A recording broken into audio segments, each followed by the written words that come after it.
das Mães, né, a mãe. Então, foi escolhido esse tema, tá? Falando sobre as vidas de Joana de Ângeles, né? Então, de Joana de Cusa a Joana Angélica, né? E quem foi Joana de Ângeles?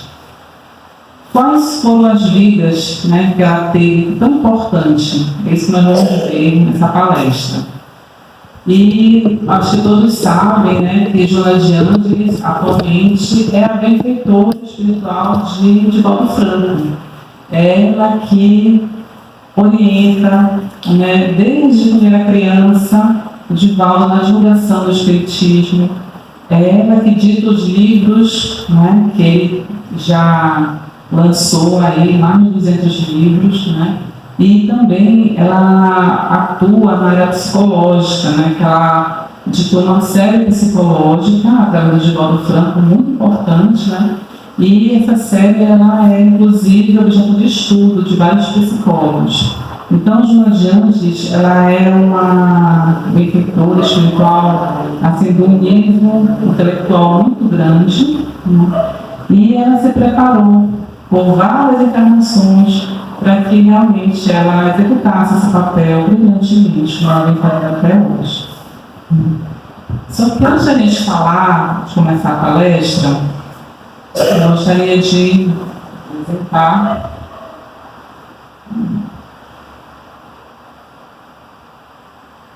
Gostaria de me apresentar, meu nome é Simone Batista, eu sou diretora da Sociedade Espírita Lírio do Vale, né? E a Sociedade Espírita Lírio do Vale, ela tem um braço, digamos assim, de divulgação chamada DEPA, que é a Associação de Divulgadores Espíritas do Pará. Deixa eu ficar, estou na frente, né? Vou ficar mais para cá. Então, nós temos a DEPA, tá? A DEPA, ela produz programas de rádio e TV. O mágico do celular, o posicionamento ele fica na direção do notebook. A senhora fica no notebook. Fica aqui? Fica melhor, né? A gente vai falar. Não. Tá bom, tá. Obrigado. Ok. Bem, então a DEPA, ela é uma associação de divulgadores espíritas do Pará. Essa associação ela tem 26 anos e ela foi incorporada à Sociedade Espírita Lírio do Vale. E nós produzimos na DEPA programa de rádio, tá?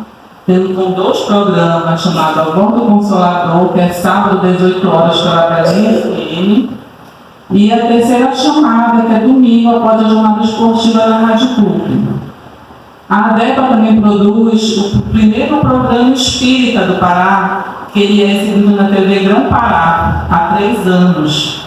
Tá? É um programa chamado Quarta Dimensão, todo domingo às 19 horas.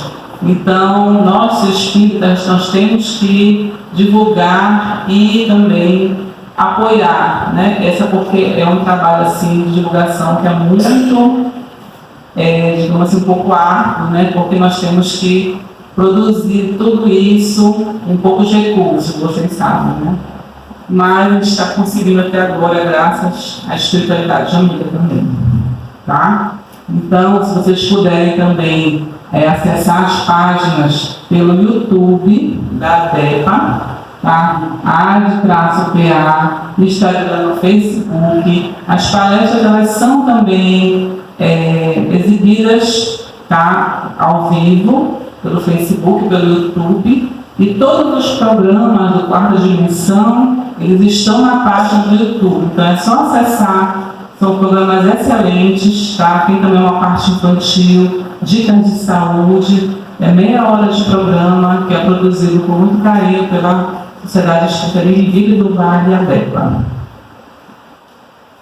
Então, vamos iniciar nossa palestra. Então, assim, nós vamos falar da primeira encarnação, vamos falar da encarnação mais antiga da Joana de Ângeles, tá? E foi como Joana de Cusa, né? Ela viveu no tempo de Jesus, certo? E ela era a esposa do intendente de Herodes na época. Então, uma mulher de muitas posses, de um nível social muito alto. Ela tinha 2 filhos, era casada, só que ela tinha uma certa insatisfação, vivia, né, naquele meio, digamos assim, relegada, né, a segundo plano como a mulher era naquela época. E aí, num certo dia, a sua escrava lhe fala sobre Jesus. A escrava nota que ela está muito triste e ela me fala: olha, tem um Messias pregando, a senhora não quer ouvir? A senhora lhe leva até lá, a senhora se veste com roupas simples e nós vamos ouvir Jesus pregar. E Joana de Cusa, muito triste, assim, insatisfeita no casamento, infeliz, ela se veste com as roupas de escrava, né? E ela vai acompanhar a escrava para ouvir Jesus pregar. Tá? E aí, quando ela escuta a pregação de Jesus, quando ela começa a ouvir, ela percebe uma mudança no seu íntimo. Aquelas palavras de Jesus caem no seu coração como um bálsamo. Era tudo que ela queria ouvir sobre o amor, a fraternidade, né? Então, aquilo ali, ela passa a frequentar várias vezes as pregações de Jesus à margem do lago de Genezaré, junto com a sua escrava, né? E aí ela muda a vida dela, porque ela se torna uma mulher, digamos assim, resignitada com a sua condição. Tá? Ela tenta falar com o esposo, mas ele é uma pessoa dura e flexível. Ele não quer ouvir nenhum tipo de pregação de Jesus. Ela tenta levá-lo, mas ele não quer. E ele continua nos seus vícios, né? Nas suas aventuras. E ela se resigna.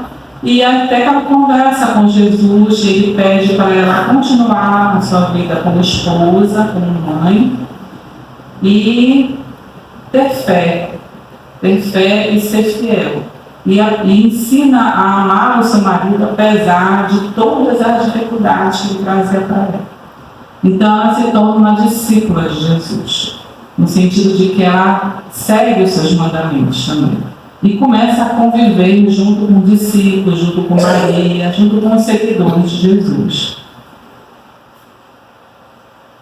E a Joana de Cusa, ela é citada no Evangelho de Lucas. A primeira vez que ela é citada é quando ele diz aqui que andavam com Jesus algumas mulheres que tinham sido livradas de espíritos malignos e enfermidades. Maria, chamada Madalena, Joana, mulher de Cusa, procurador de Herodes. Então ela é citada na Bíblia, tá? Joana de Cusa, confirmando que ela era uma das seguidoras de Jesus. E a segunda vez que ela é citada, também no Evangelho de Lucas, no capítulo 14, né? Quando no dia da crucificação de Jesus, ela percebe que Jesus, ao descer da cruz, já morto, ele é apenas enrolado no lençol. E aí ela vai preparar aromas, bálsamos, para que o corpo dele fosse perfumado, né, enrolado nos lençóis. E ele é colocado nesse túmulo que tem apenas uma pedra na porta. E aí, depois que passa os 3 dias, né, algumas mulheres vão lá no túmulo e Joana de Cusa vai junto também, né? E ela vai ao sepulcro em companhia de outras mulheres, entre quais Maria Madalena e Maria, mãe de Tiago.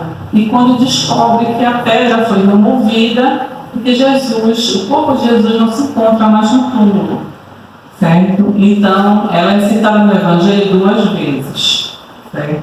Então, Joana de Cusa foi uma das encarnações de Joana de Ângeles mais importantes, porque foi nesse contato com Jesus que ela muda a sua vida, que ela percebe que ela tem que ter uma fé inabalável, né? E que ela aprende a amar. E logo após a morte de Jesus, passa algum tempo, seu marido também morre. E ela fica viúva, né? Então, ficar viúva no tempo de Jesus, para uma mulher, era praticamente ser condenada também à pobreza. E aí, ela tem 2 filhos, né? E ela vai trabalhar em casa de famílias, ela vai lavar, ser lavadeira, né? Ela vai cuidar, enfim, vai fazer trabalhos domésticos, né? Para poder se manter e para poder se manter ela e os filhos. E aí o tempo vai passando e Joana vai frequentando as reuniões dos cristãos, né, que vocês sabem que logo após, passou um tempo depois da morte de Jesus, os cristãos se reuniam nas catacumbas, né, escondido de Nero, naquela época em Roma, né. E aí passa muito tempo e ela já é uma cristã convicta, né. E o que acontece, não sei se vocês sabem, no tempo de Nero, né? Nero incendeia Roma para colocar a culpa nos cristãos, dizendo que os cristãos incendiaram Roma. E aí, essa é uma desculpa para ele fazer 2 coisas. Primeiro, matar o máximo de cristãos que ele pudesse, também queimados vivos, né? Ou nos circos, martirizados. E também reconstruir Roma, colocando a sua marca. Então, a vaidade de Nero chega nesse ponto, né? Isso acontece no ano 68 depois de Cristo.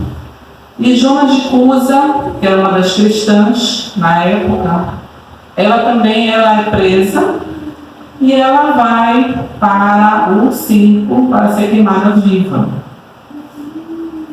Esse é o ano de 68 depois de Cristo.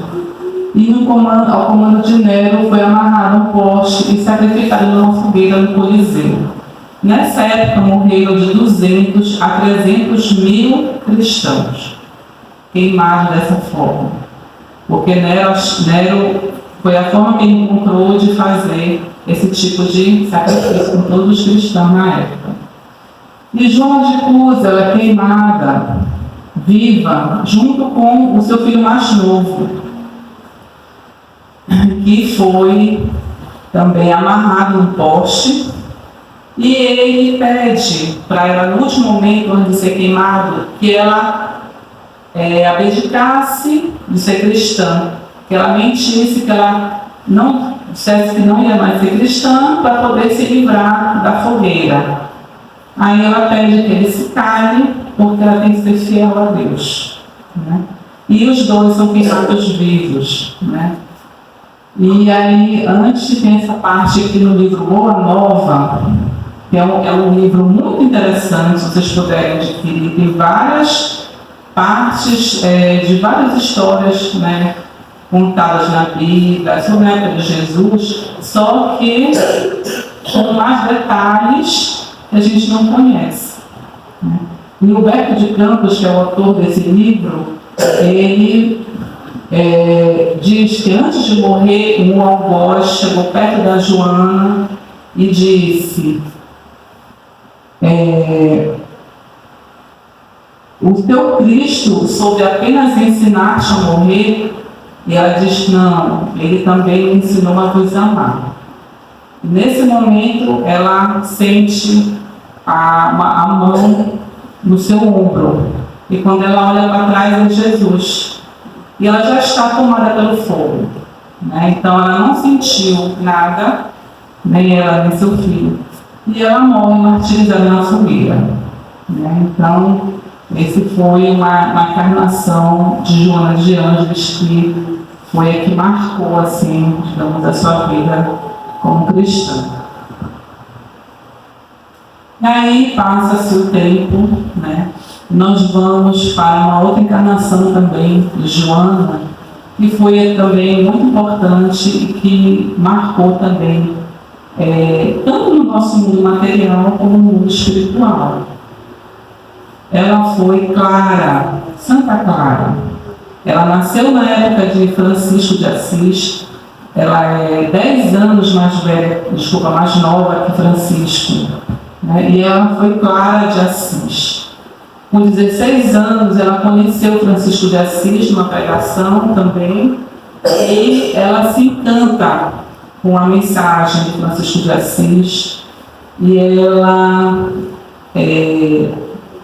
abandona o seu lar, né, para seguir Francisco. Como ela não pode seguir junto com os franciscanos, ela cria uma ordem, né? Ela primeiro começa sozinha, depois começa a ter as seguidoras. Então ela funda a ordem das Clarissas, né?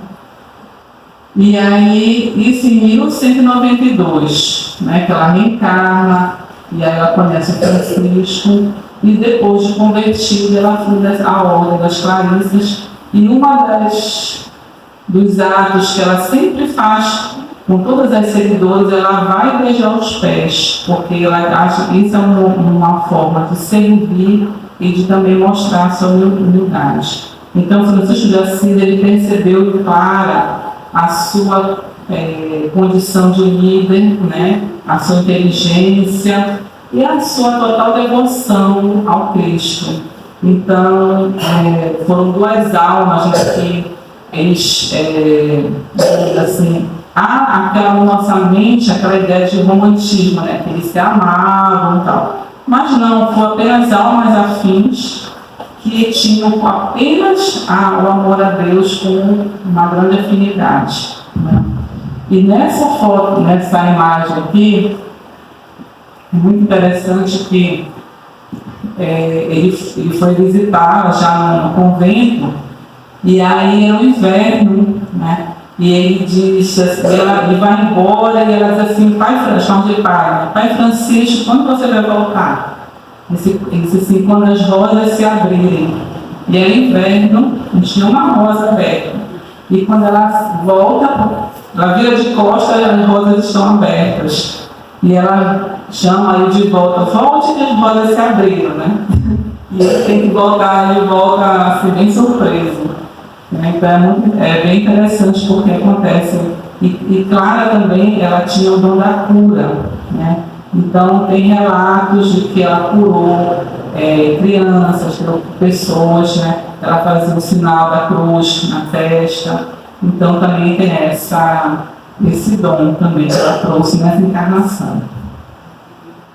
Muito bonito. E aí passa-se mais uns anos, né? E nós vamos encontrar uma outra encarnação de Joana de Ângeles também, muito importante, muito interessante, que é onde ela renasce como Juana Inês de la Cruz, né? Ela reencarna no México em 1651. Nessa encarnação, basicamente, ela já traz um conhecimento muito grande de literatura, de poemas. Ela começa a fazer versos aos 5 anos de idade. Então, é uma inteligência muito acima da média, né, muito grande. E ela, aos 13 anos, ela é convidada pelo rei do México, né, pelo vice-rei da Espanha, para ser dama de companhia da rainha, né, devido à sua gentileza, à sua candura, à sua beleza e à sua inteligência, né. Só que aí ela começa a viver na corte, rodeada de riqueza, né, de muitas solicitudes, muita gentileza, mas ela não se adequa a essa vida. Aquela vida de riqueza, de muito conforto, não é a vida que ela quer. Então, aos 16 anos, ela ingressa no convento das Carmelitas Descalças, né, que é um convento bem assim,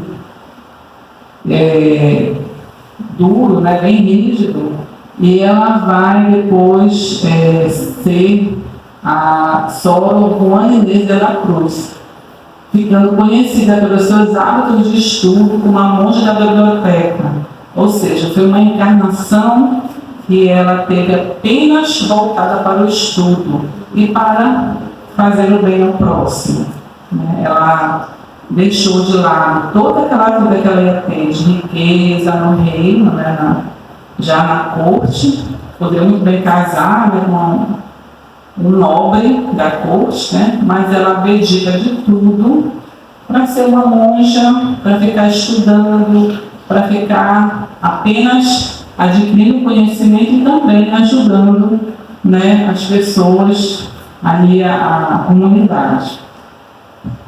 E ela também foi considerada uma mulher intelectual, a primeira feminista, tá? Como freira, né? Como Juana Inês.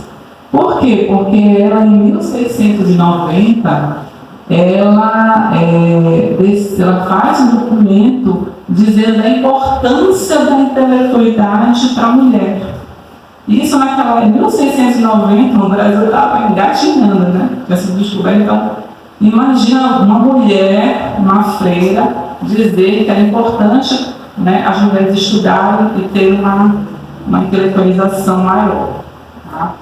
Então, ela é considerada, essa carta é considerada a Carta Magna da Liberdade Intelectual da Mulher americana.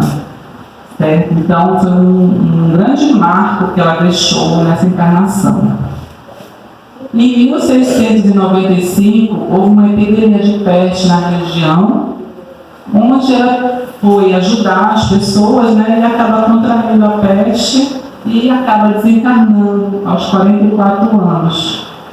Então, ela praticamente a sua vida toda foi dedicada ao estudo, né, e a adquirir esse conhecimento. Então, praticamente ela vivia na biblioteca. Ela quase não saía de lá, justamente para poder adquirir todo esse conhecimento que hoje nós estamos usufruindo das obras do Divaldo Franco. E uma outra encarnação, essa aqui realmente foi considerada a última encarnação de Joana de Ângeles. Ela reencarna no Brasil, né? Ela reencarna no Brasil, reencarna na Bahia, e ela novamente ela vai para o convento, novamente vai ser freira. Então, ela sempre com o nome de Joana, de Juana, né, Joana. E até pergunta assim, ele fala assim, mas por que sempre Joana? Né? E ela diz, porque é um nome simples, é um nome que remete sempre assim à simplicidade, não tem, e automaticamente os pais, ele tinha essa intuição de colocar o nome de Joana, né, para ela. Ela sempre gostou desse nome. E aí ela reencarna no Brasil como Joana Angélica, né? E ela se torna também freira. Ela nasce em Salvador em 11 de dezembro de 1761. Né? Ela entra com o noviciado do Convento de Nossa Senhora da Lapa em 1782, pronunciando os votos. Então, ou seja, ela já reencarna com este objetivo. Ela já reencarna, não vai formar família, ela não vai ter filhos, ela vai apenas servir ao próximo. Essa que é a meta de vida do Espírito de Joana de Ângeles. Fica servindo. E aí ocorre, né, não sei se vocês sabem desse fato, né, um fato que ocorreu durante a independência, a luta da independência, né, os soldados portugueses invadiram o convento lá em Salvador, tá? Por quê? Porque os brasileiros eles lutavam pela independência, né? Em 1822, Dom Pedro declarou o dia do fico, né? Mas Portugal não aceitou, então ficou a luta, né, para a gente poder ficar no Brasil se tornar independente. E aí os soldados portugueses, eles invadiam os conventos, invadiam todos os locais que eram resistências contra Portugal. Né? E aí nesse convento de Nossa Senhora da Lapa, ela já era a Soror, né? Joana Angélica. E quando ela viu aquele exército de portugueses indo invadir um convento, e sabe lá Deus o que eles iam fazer com as freiras, né? Então ela se coloca à frente do convento, ela se coloca na porta para impedir que os soldados entrem para invadir, porque lá só tinham, né, as freiras totalmente desprotegidas. E aí ela não deixa eles passarem, ela impede a passagem. Só que os soldados, eles atacam ela, né, eles matam ela com uma baioneta. A baioneta é aquela espingarda com uma faca na ponta. Então eles ferem a freira, né, a golpes de baioneta. E aí, só que com esse tempo que ela ficou na porta, impedindo a passagem, aqueles feridos, quando eles feriram, ela ficou ferida, caiu na frente, eles recuaram, foram embora. E deu tempo das freiras que estavam lá dentro poderem fugir de lá do convento, né? Então, elas se refugiaram no outro convento da Soledade.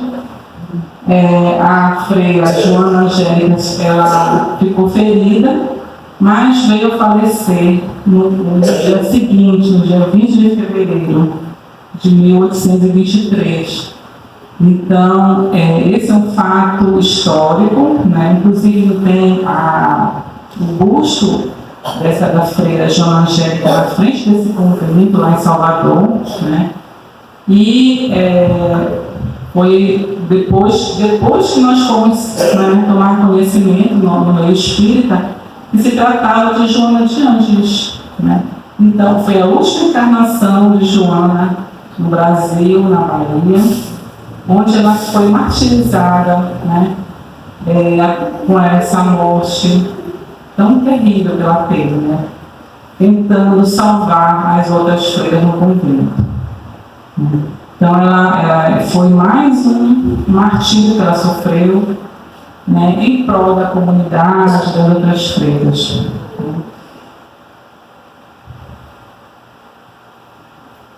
E depois dessa encarnação, Joana de Ângeles, né, como ela é conhecida no plano espiritual, ela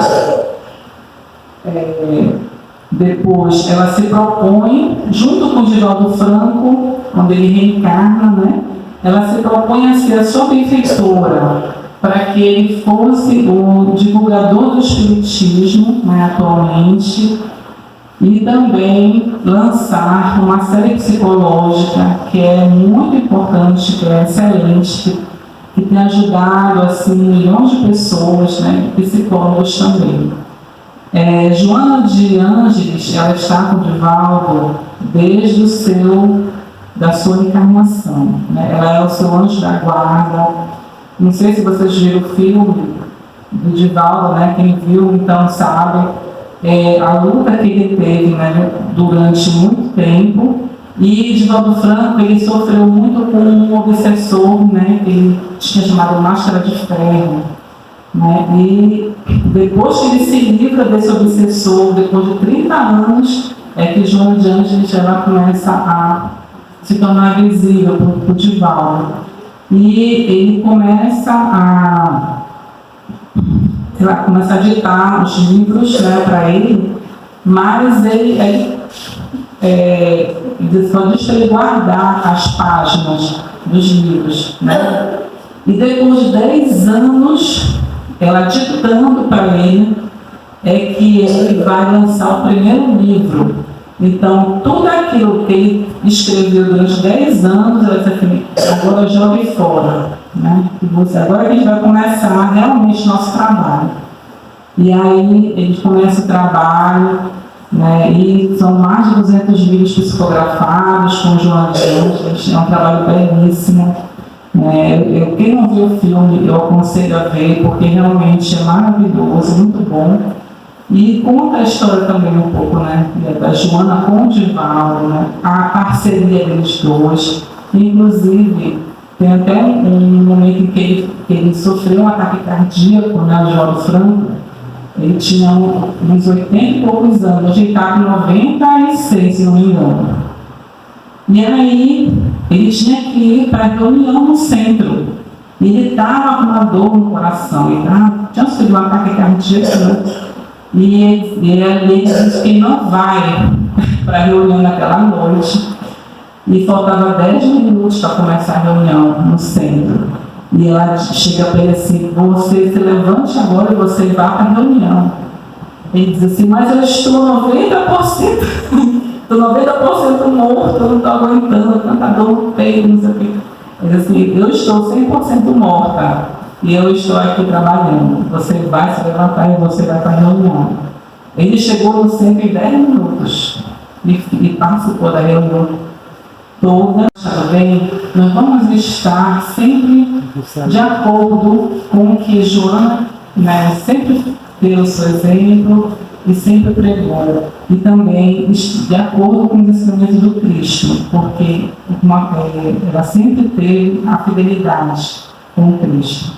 Certo? Então, essas encarnações de Joana de Ângeles, elas são as encarnações marcantes.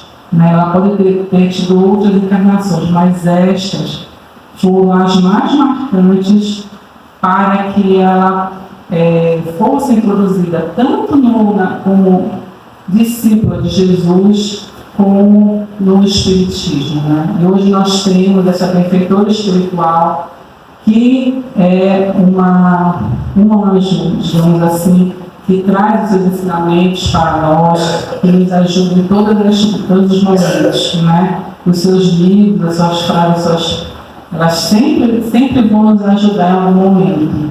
Se vocês estiverem com algum problema, alguma coisa, alguma tristeza, tem um livro chamado A Vida Feliz, um livro excelente, trazendo mensagens, episódios diários também, são livros excelentes, tá, gente? Então, essa é a mensagem que Joana nos traz e nos deixa aqui.